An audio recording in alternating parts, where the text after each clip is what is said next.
Selamat pagi menjelang siang Bapak Ibu semuanya.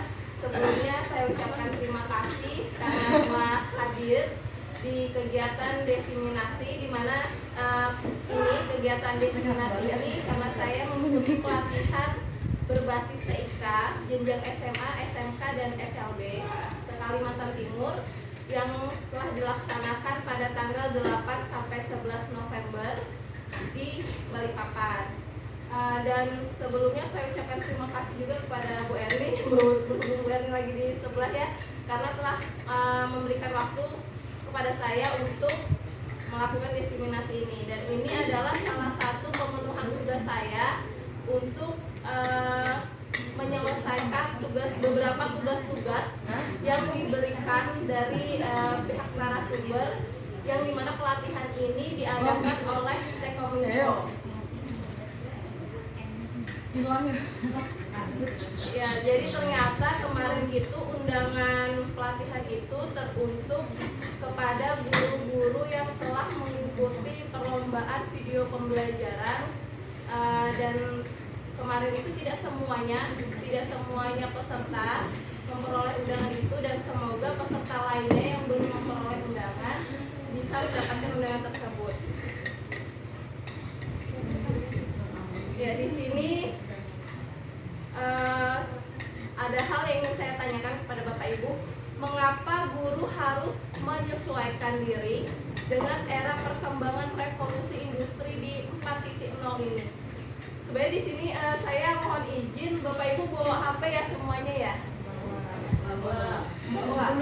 Bisa Bu ya di download aplikasi Jamboard. Namanya di Play Store. Gimana Bu? Jamboard. Habis. Pakai wifi sekolah aja.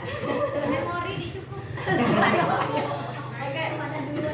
Sebenarnya kemarin saya menjawab pertanyaan ini menggunakan aplikasi Jamboard itu, dan seperti sticky note di dalamnya. Tapi berhubung kita juga terkendala oleh durasi ya desiminasi ini, jadi langsung aja ya tanya jawab aja. Jadi mungkin di sini Bapak Ibu ada yang mau menanggapi pertanyaan dari mengapa guru harus menyesuaikan diri dengan era perkembangan revolusi industri di 4.0 ini.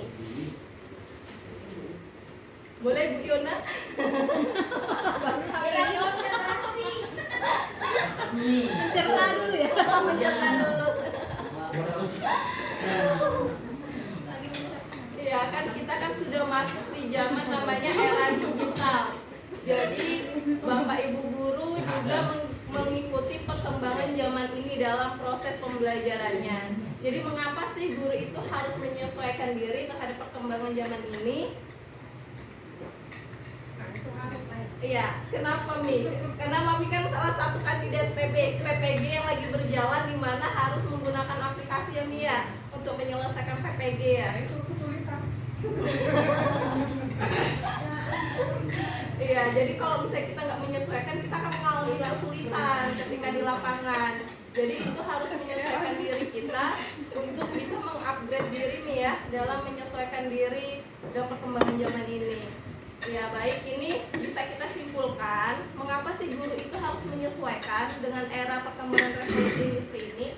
Karena yang pertama, agar kita dapat memahami serta kita dapat mengajarkan keterampilan yang keterampilan pengetahuan yang lebih relevan, di mana nanti kita ini akan dihadapi dengan namanya pasar kerja modern, di mana serba teknologi nanti ke depannya.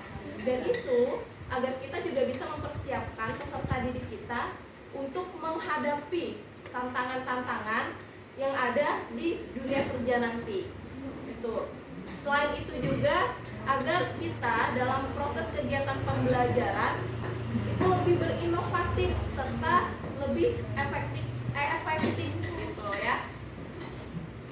Ya, pertanyaan selanjutnya, keterampilan apa sih atau keterampilan utama apa yang harus kita butuhkan dalam menghadapi era abad 21 ini? Karena banyak keterampilan, tapi yang lebih utama apa? Hah? Apa Bu? Ngomongnya kecil sekali nggak kedengaran Ibu.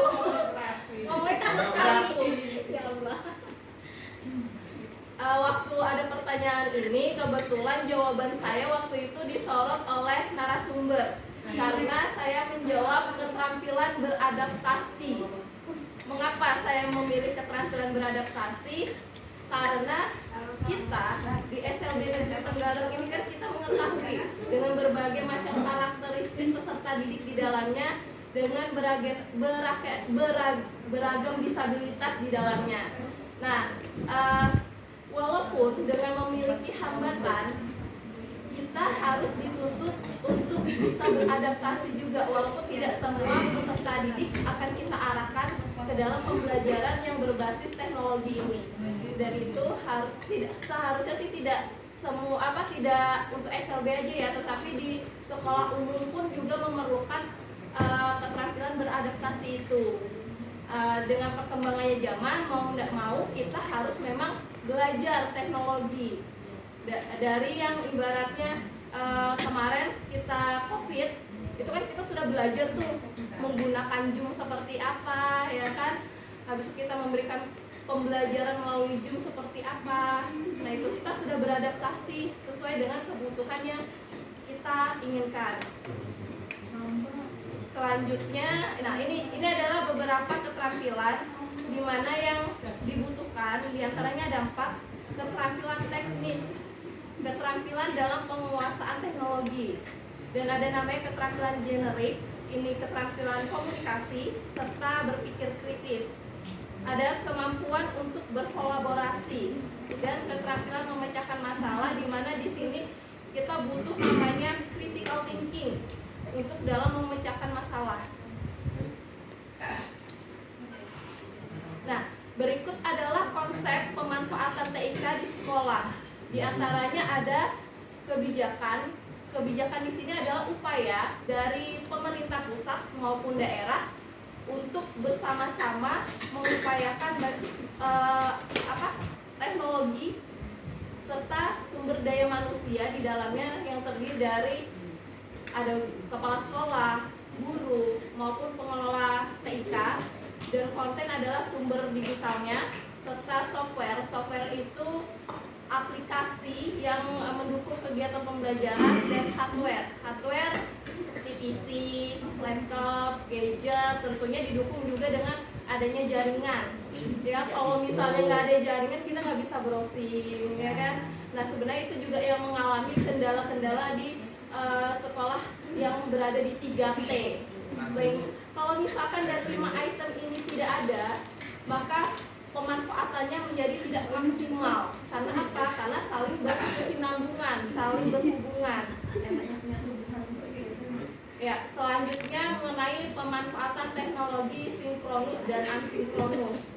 Ini adalah teknologi fitur yang bisa kita gunakan di zaman atau abad 21 ini, di mana yang terdiri dari ruang belajar yang bisa digunakan di zaman now ini. Di antaranya ada yang pertama live synchronous.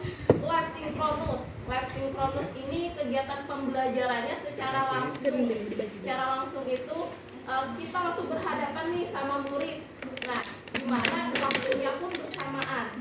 Dan dalam kegiatan pembelajaran ini kita menggunakan teknologi sebagai pembelajaran interaktifnya.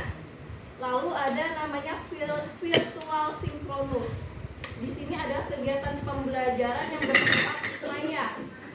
Maya itu berarti kita membutuhkan sebuah aplikasi untuk kita memberikan kegiatan pembelajaran kepada siswa, dan itu harus dalam waktu yang bersamaan. Seperti yang kemarin sudah kita gunakan, yaitu ada Zoom, ada Google Meet, dan ada self-paced and synchronous. Ini kegiatan pembelajaran secara mandiri. Kegiatan pembelajaran secara mandiri ini tidak harus dilakukan dengan waktu yang sama. Jadi bisa kita menonton video, lalu pemberian tugas kepada anak itu dilakukan secara mandiri, ya. Dan waktu yang ditentukan itu tidak harus bersamaan. Jadi bersifat ini tidak di waktu yang sama gitu, bisa terserah tugasnya itu dibebaskan sesuai dengan kesepakatan. Tuh. Dan ada namanya kolaboratif asinkronus. Nah, ini kegiatan pembelajaran yang sudah berbasis kolaborasi. Ya, tentunya di ekosistem teknologi pendidikan Kemdikbudristek saat ini ada 8 aplikasi yang digunakan. Di antaranya ada Merdeka Mengajar. Tentunya Bapak Ibu punya ya aplikasi Merdeka Belajar, Merdeka Mengajar di HP-nya. Ada, karena sebelum kita menentukan kita akan menggunakan kurikulum Merdeka ini, kita ada menyelesaikan pelatihan di dalamnya. Itu. Nah, di dalam Merdeka Mengajar ini, Bapak Ibu bisa sebagai bahan untuk belajar. Di dalamnya ada terdiri dari pelatihan-pelatihan, di mana nanti jika sudah kita selesaikan, di dalamnya itu ada modul, ada aksi nyata, itu kita akan memperoleh sertifikat di dalamnya.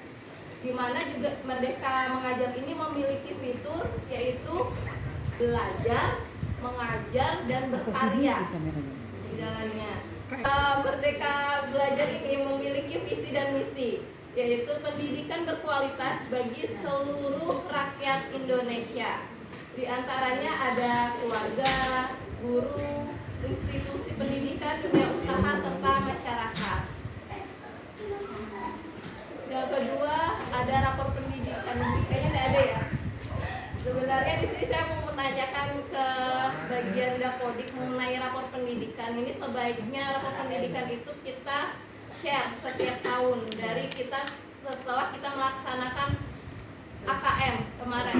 Ya, yang karena apa? Di rapor pendidikan ini akan menjadi acuan kita untuk menyelesaikan masalah, merefleksikan, serta membenahi kualitas dari sekolah kita. Itu yang menjadi PR besar kita itu bagaimana caranya kita menghilangkan warna merah dan warna kuning yang ada di rapor pendidikan kita. Oh, pilok. Jadi warna apa? Putih. Ya, ada ibu. Dari pakai paragon lah putihnya. Paragon. Iya. Sebenarnya harus diubah. Munik beri whitening beli, putihnya kan Oh ya, pakai krimnya Bu ya. putihnya. Ya, boleh. Jadi PR kita itu mengubah warna merah dengan putih. Putih kan jadi putih kuning itu menjadi warna hijau. Warna hijau ya.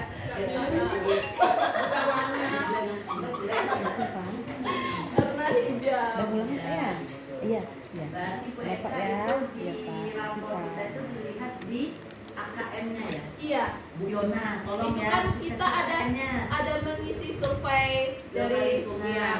survei lingkungan dari gurunya ya. Sebenarnya Ya. ada ekspek juga kan ikut Ya. menyelesaikan itu. Terus ada dari siswa.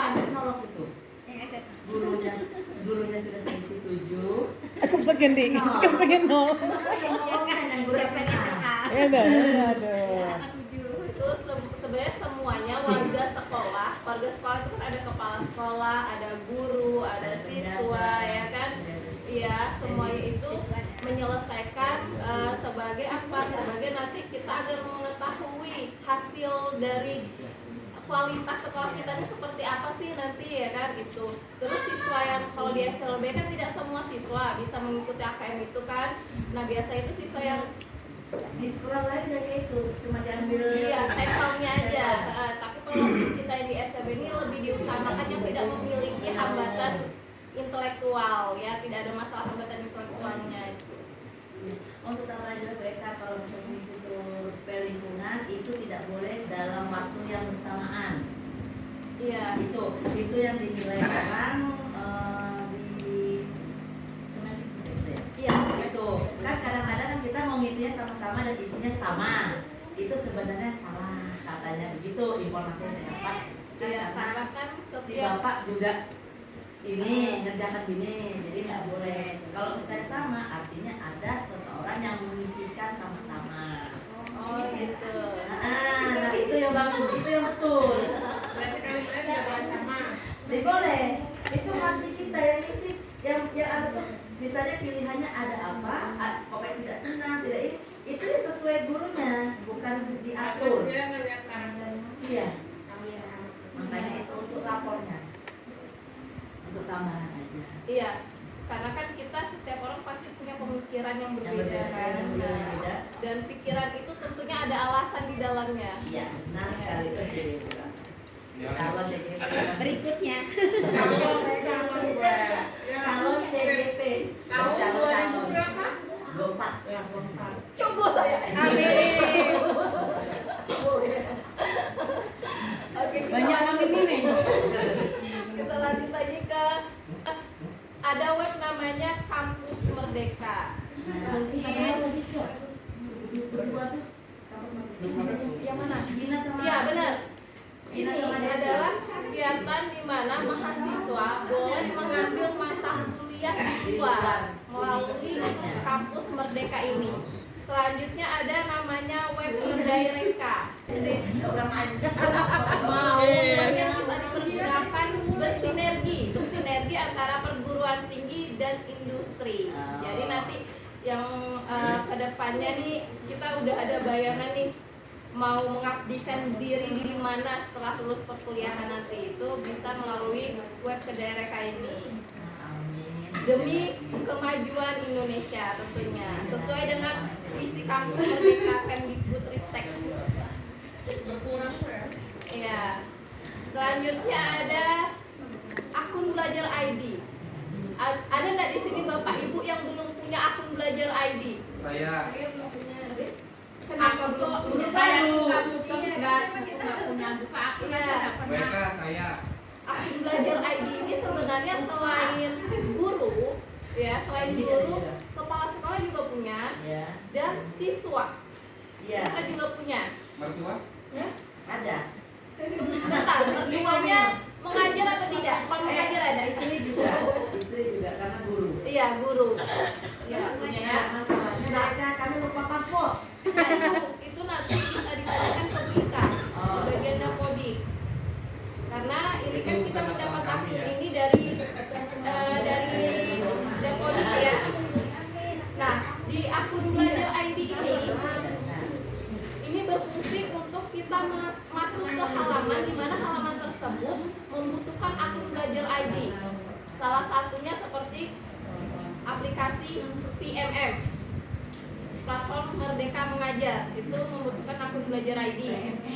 Bu Ika kemarin itu kan ada dari Pak Yahya ya, menampilkan akun belajar ID siswa yang masih belum aktif. Jadi setelah saya menyebutkan NIPSN sekolah kita, itu grade keluar tuh datanya.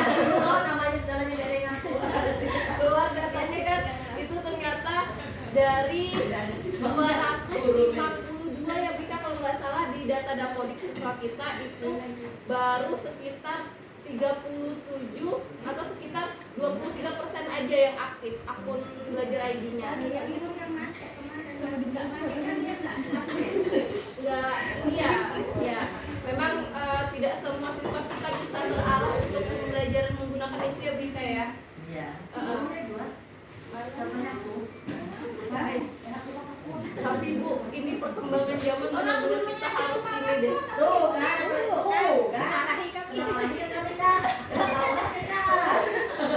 Iya. Punya aku tanya ini tuh kan. Iya, Ibu. Itu juga bakal jadi PR kita bersama karena apa? Gimana caranya agar akun belajar ID ini bisa dipergunakan secara maksimal? Biar fokus. Bagi memang siswa-siswi yang bisa diajak untuk menggunakan multimedia interaktif ini. Tapi kebanyakan tunarungu udah ini ya, sudah menggunakannya Belina ya, tunarungu. Kemarin itu kalau nggak salah Pak Ari itu sudah menggunakan Google Classroom. Iya. Lalu selanjutnya itu ada Arkas, Tanya Bos dan Siplah sebagai sumber aplikasi yang mendukung daya sekolah supaya sekolah itu bisa bergerak berkesinambungan itu kan karena adanya Sapras di dalamnya. Nah ini adalah RPP saya yang belum direvisi. Oh, udah dapat medali. Yang belum direvisi. Kemarin itu kita bagaimana Berapa kegiatan medali ya, pembelajaran Dinda? itu siswa diajak untuk berpikir kritis atau critical thinking. Cuman kan saya menanyakan juga ke narasumber bahwa tidak semua siswa kita bisa untuk diarahkan berpikir kritis, ya, yang memiliki hambatan intelektual tentunya. Ya, kan di dalam kegiatan pembelajaran itu di sini saya menggunakan PBL, problem based learning. Nah, PBL itu kan tahapannya itu mengajak siswa untuk berpikir kritis. Di sini saya ada beberapa tahapan yang saya berikan, diantaranya memberikan rangsangan, memberikan stimulasi, lalu kita tahapan selanjutnya ada identifikasi masalah atau problem statement, dan selanjutnya itu pengumpulan data atau data collection. Selanjutnya pengolahan data processing, pembuktian, serta menarik kesimpulan. Nah, kalau misalkan kita ini kan selalu diawali dalam kegiatan pembelajaran itu ada namanya pendahuluan. Sebelum proses pembelajaran diawali pasti dengan berdoa, setelah itu mungkin menanyakan kehadiran. Nah, kalau misalkan dalam kemarin yang saya ini dapatkan itu mengenai aktivitas pembelajaran, itu saya mendapatkan format yang seperti ini. Nah, ini langsung pada intinya, langsung pada kegiatan intinya. Dimana ini sama, saya juga menggunakan metode PBL, ya, dengan menggunakan role playing di dalamnya. Berikut adalah tahapan-tahapannya, yaitu mengorientasi peserta didik pada masalah. Iya, nggak kelihatan, nanti saya kasih yang ini, yang lebih. Bentar ya. Kan dulu.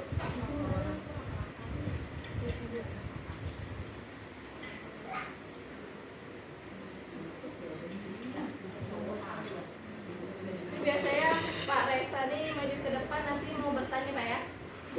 Bisa gitu. Nah, ini Bapak Ibu, bentuk kolom yang digunakan dalam kegiatan pembelajaran inti. Ada tahapan PBL-nya, metodenya ini kan saya mengambilnya PBL. Lalu ada aktivitas guru. Di tahapan ini kan kita mengorientasi peserta didik pada masalah. Apa yang guru lakukan? Nah, itu masuk ke aktivitas gurunya. Di sini saya menyampaikan tujuan pembelajaran dan penilaian yang akan dilakukan melalui PowerPoint. Itu. Untuk selanjutnya di sini yang dilakukan oleh siswa apa? Setelah kita menyampaikan tujuan, kan siswa pasti menyimak ya apa yang kita sampaikan. Itu. Nah, di sini juga ada namanya kita menyampaikan permasalahan mengenai karakteristik. Nah, di dalamnya ini berupa video. Nah, dan ketika kita menyampaikan, pasti reaksi siswa adalah menyimak, mengamati tayangan video yang sudah kita berikan. Nah, di sini apa sih yang akan dikembangkan pengetahuan kognitifnya? Tentunya akan ada namanya mengidentifikasi dari pembelajaran itu.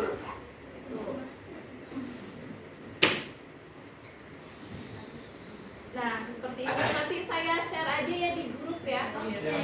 Nanti bisa ditanyakan kalau misalkan ada yang di grup tanyanya. ya, Tanyanya japri kan? boleh japri, boleh di grup. Ah, nggak enak. Trauma. Ada sesuatu. Oh ya sudah, berarti japri aja lebih enak ya. Baik, kita kembali lagi. Sebenarnya dalam kegiatan pelatihan kemarin itu kita lebih banyak bagaimana menggunakan aplikasi atau web. Seperti kemarin itu kita menggunakan Quizizz. Tapi kita sudah pernah praktek ya Bapak Ibu, kemarin kan pelatihan di sekolahan itu bagaimana cara menggunakan Quizizz. Quizizz masih ingat? Lupa. Apa?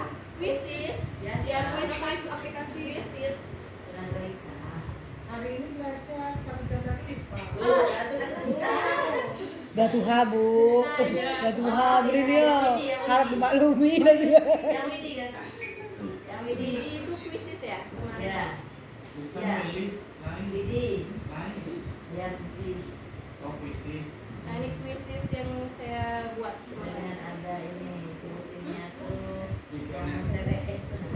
Mana? Lain dari yang voting dulu. Voting dulu kan? Itu lain lagi voting itu. Oh, puisis. Nah, boleh Bapak Ibu dibantu untuk menjawab. Tentunya Bapak Ibu senang kalau sudah materi ini kan? Enggak. Oh benar senang. Soalnya belum Senang dijawab. karena ini terakhir biasanya. Ini materi tentang uang. Berarti ada yang nggak senang sama uang di sini? Anda ada tes. Enggak senang karena itu Kalau hal orang. umum ya. Ah. Uangnya hal jadi nggak usah diajarin udah pinter ya kalau uang ya. Bapak Ibunya tapi kan? Anaknya dua. Kurang itu kurang tuh. Satu tambah satu kita sudah coba. Ini berapa? Dapat uang berapa? 2.000. Kurang Bu. Bapak Ibu kalau uang 10.000 ditambah 2.000 berapa? 12.000.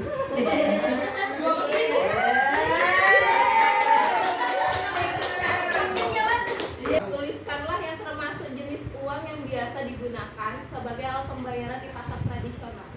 Itu oinan. Oh, iya. Oinan dicari Pak Le. Oinan. 500. Oh, Bu, Indah, sekarang ya? pakai scan barcode aja loh Bu. Saya tuh pakai uang lagi Bu. Iya, pakai scan barcode aja loh Bu sekarang Bu. Bu. Oinan yang Kan harus guru kan harus move on Bu yang ngebuatin zamannya jadi aku curiga lagi Bu sekarang Bu. nanti ya, kita udah belajar udah nggak pakai uang. Saya nggak mau uang, nggak mau itu uang saya Bu. Tapi ini jadi Bu. Kertas, bukan menggunakan uang logam lagi, tetapi bawa HP Bu. ya, Tapi yang bawa ketinggalan lebih stres dari dompetnya. Dompet. iya. Terima kasih, sama-sama. Ya, kemarin itu memang kita lebih banyak praktek ya Bapak Ibu, Iya. karena Kenapa sih ada bagaimana Bapak Ibu? cara menggunakan kuisis, terus tuh bagaimana untuk peta konsep itu kita menggunakan main master, Iya. master pokoknya Mana itu lah. cerita yo. Terang tanpa, kuisis, sama itu apa? Main master. Ya. Terima kasih Bapak Ibu semuanya yang sudah berkenan hadir di ruangan ini. Semoga desiminasi ini ilmu yang tidak seberapa ini yang saya sampaikan bermanfaat untuk Bapak Ibu semua. Amin. Sekiranya ada yang ingin ditanyakan, saya persilahkan. Bu, sudah cukup. Gambar uang bisa kan dinyatakan. Nanti saya beri saya nanti beri versi sakala kabung dulu kan, nanti dia muncul yang aja. Tapi ingatin tadi raport sekolah. Rapot sekolah adalah PR bersama, harus dikerjakan. Ya, gitu. Iya, harus diubah, harus direboisasi. Tuh, demikian ya Bapak Ibu, saya akhiri desiminasi ini dan wassalamualaikum